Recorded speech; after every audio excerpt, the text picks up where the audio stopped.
Hello and welcome to this video series on dealing with uncertainty.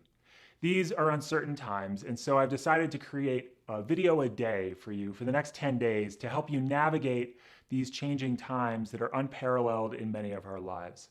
So personally and professionally, now is the time that we deal with all kinds of changes and that our brains will go wild. And in order to help navigate these changes, both in your own life as well as in business, I wanted to shoot this video series for you so that you know how to do it and how to do it most gracefully. Just a little bit on me so you know my perspective. I've been an executive coach for over 20 years. I've been helping executive teams as well as individuals inside of organizations and outside of organizations in dealing with dramatic changes. On the organizational level, 2008 was the Great Recession, and changes in market as well as in your ability to navigate the times when the market falls apart, or that you have to close certain parts of your business down, or navigating through mergers and acquisitions is sort of a specialty of mine. On the individual side, people deal with losses financially, as well as losses even of loved ones, including children. And I've helped people for the last 20 years navigate those difficult situations and figure out plans on how to move forward and help them figure out how to get a sense of control again amidst uncertainty. And therefore, I wanted to create this video series for you. Today, we're going to dive into a model that comes out of the Neuro Leadership Institute. It's called the SCARF model. And honestly, I'm not sure if it's scarf around your neck or if it's scarfing food, but in this particular case, this is what they called it because it was an acronym. So here's what it stands for. So the S stands for status, C for certainty, A for autonomy, R for relatedness, and F for fairness. There are three that are going to be most important for our purposes here. And the first one is certainty. Again, these are uncertain times, and therefore, knowing how to deal with certainty or uncertainty is very important for the brain in particular.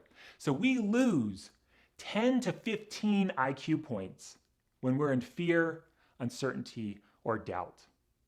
And because many of us or many of the states are legalizing marijuana, here's by contrast, your brain only decreases your IQ by 5 points on marijuana. And that is not an advertisement for marijuana. What it means is that you're 2 to 3 times as dumb when you're in fear, uncertainty, or doubt. And so what I'm hoping this does is help you recover some of those critical IQ points as we're facing these times. And so the certainty element is about what can I expect in life? How do I plan when everything is in flux? And so there are 3 factors, I call them the 3 Ps. The 3 Ps are, first is what can you believe in as far as a plan? Creating a plan is one of the most important things you could do. But how do you plan when the future is uncertain? And so secondarily, you can go to a person. Can you believe in a person to help you navigate certain times? And now in an organization, you might be a leader in an organization. And so people, can they believe in you? Well, what happens when you don't even have the plan? Or to have people say, oh, you'll navigate us through.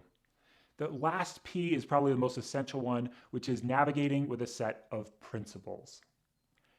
Principles are how you go about making decisions. You might think of them as values, right? How are you going to navigate these changes on a set of principles? So let me give you a story about this. So at one point, I was coaching an organization, and the chief technology officer was in my office, and we were having a conversation about where we were going to acquire companies. And the technology team was freaking out. They were like, oh my God, what's the technology going to be? Is it going to be good code, bad code? If you know anything about technology, you can imagine, right? Some of the software developers and their brains going wild because what are we going to have to do? We're not sure. And so I invited him to go through these 3 Ps. And I said, do you have a plan? He's like, well, not really, not yet. I said, okay, great. In lieu of a plan, can they believe in you? He's like, well, yes, and I feel like I'm a little bit still new in the role and people are getting to know me. I said, great.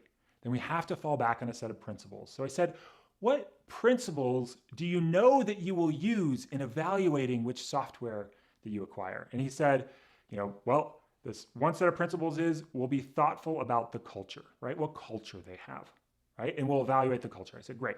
I said, Are you going to evaluate the code, right? The quality of the code? And he's like, oh, absolutely. And I said, great. Are you going to navigate the languages, what languages you use and whether they're going to plug neatly with your code, et cetera? And so I understand this is a technology example, but if you think about it, he goes, oh, I get it. I just have to let them know what my thought process will be as I make decisions. I was like, yes, that's exactly right. And so he went to the rest of the organization and he rolled out this change, right? Here's what we're doing. And up until that point, I was also coaching all of the software developers. So the software developers prior to that were coming into my office and saying, hey, I don't know what's going to happen, and I helped them sort of deal with the uncertainty. After he rolled this out, not even one developer came into my office to say afterwards, I don't know what's happening. And so that's the power of these 3 Ps, in particular a set of principles. When you can't plan for it and you're not sure what's going to happen on the people side, how do you navigate it from a set of principles? And so what I'd like you to do is write down a set of principles after this video, a set of principles that you will use to navigate this uncertainty. Are you going to choose loving people or being in fear, right? That's a distinct choice. Are you going to choose to figure out, which is coming up in the next video, what you can control? If that's a set of principles that you have in your mind, then that's something you can fall back on. So without getting too much into the next video's content, think about the 3 Ps and think about how you can navigate this time of uncertainty with those as you move forward in your life. And next video will be about how to take an autonomous look at what's in your control moving forward. So until then, if you liked this video, please, 1, do something with it, and 2nd, share it with people. Let them know, hey, here's this video series that's happening, that it might help them navigate through uncertainty as well. Thank you so much. See you soon.